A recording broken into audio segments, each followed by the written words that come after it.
Hello, and welcome back.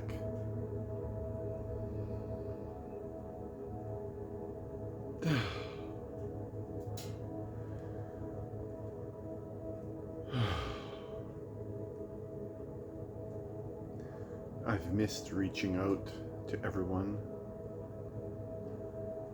sharing my message, sharing the things I experience in this life, on this journey.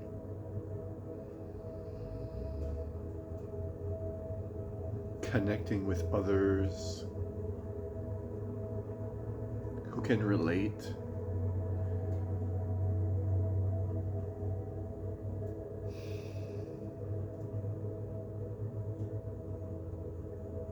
Connecting on a level that is rare, on just your regular day-to-day interactions with people. Very rare, very rare. Unfortunately, we live in a world where the bottom line is what matters the most, governed by money and greed, with an underlying, a baseline of stress that controls much of our thinking, what we say to others, and how we say what we say to others, which puts our bodies in this state of uncomfortable disease. Unfortunately, that's what we experience a lot of the time in our day-to-day interactions. Now, that's not to say that's the only thing there, but a person can go days, weeks, months, years, and maybe for some most of their entire life in that way. What has to be done, do it now. The constant feeling of pressure, anxiety, that pushes us to a state of illness. If not physical, then inside we're not at ease within our own being, not even able to sit down and relax for a few minutes. The mind continues and turns and tells us exactly what it is that we need to do now, and reminds us when we're not doing that right now, how we should. And that noticing of not doing what you should can generate even more discomfort, which can become a roller coaster ride deeper and deeper and deeper into the negative aspects of what it is to be human. And I'm learning that at some point you have to put the brakes.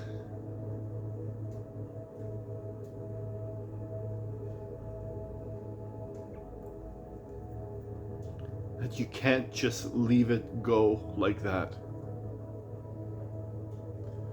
That it's not healthy and it's not sustainable to just allow that to go on.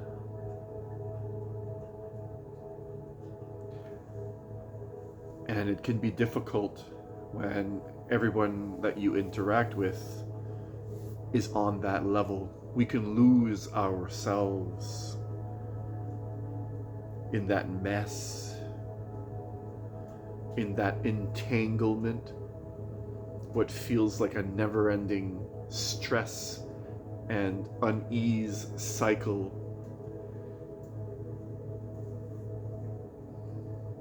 But there is a way out, And whatever level of discomfort we choose, either the one that is self-generated by the conditioned mind of today's society, or a discomfort of getting out of our comfort zone of doing nothing and looking in, facing ourselves, redirecting our attention into the body. And at a certain point, the discomfort starts to disappear and the body begins to relax. And the thoughts in your mind aren't so bad anymore. And that can be a cycle that perpetuates into a state of more comfort, a state of ease and lightness in your body. And I see that we need that in our lives, every single one of us. And that it's not enough to just set aside 5 minutes to relax.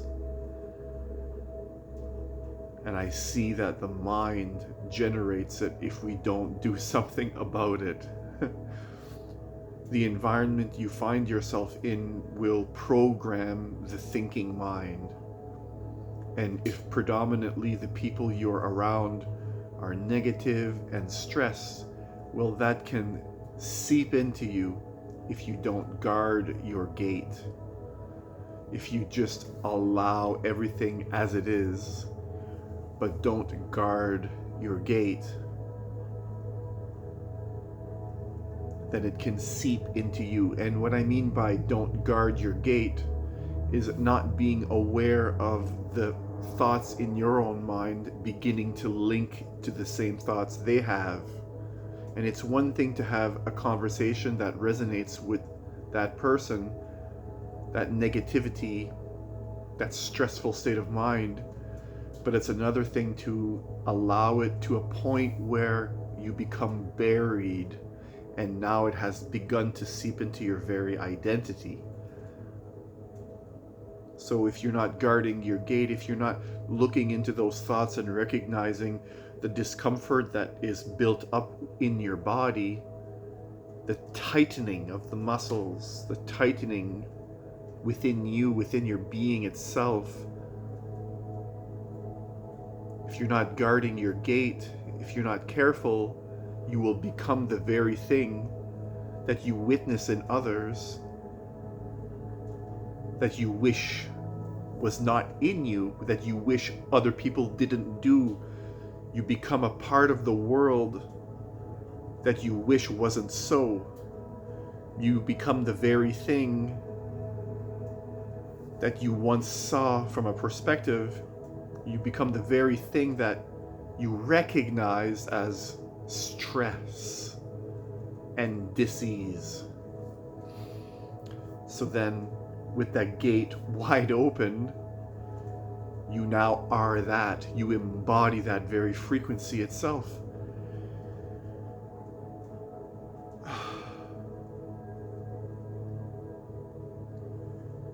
Everybody has an idea of how you should live your life and the things you should be doing, and the word should is there. And everyone thinks they know what you should be doing, and everybody thinks they know what everybody else should be doing. I've noticed that everyone sees things that people do that they're not good at, but that they themselves feel that they're good at. And when they see something that someone's not good at, that they are good at, then the critical, analytical mind can come in. And although, on a deeper level, everyone seems to want to help lift everybody up, the way we go about delivering this message to our friends, our people, our peers, our family, is one of in a stressful manner. And if you're not guarding your gate, if you're not careful, then that can be received in a manner which triggers you and continues to perpetuate that state of stress within your very own being. The tightening itself gets tighter. You become tight, wound up, a hair trigger.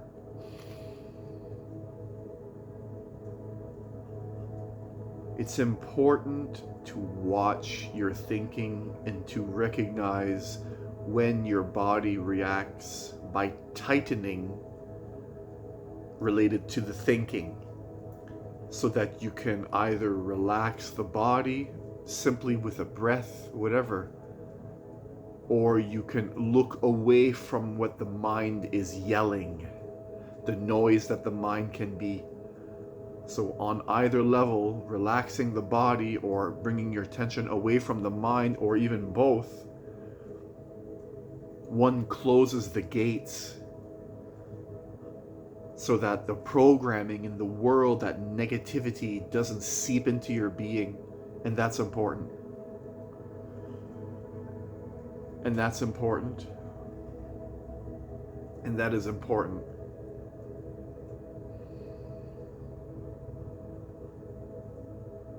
So I leave you with that. And wherever you are around the world, whatever time it is that you're watching this video, thank you, thank you, thank you.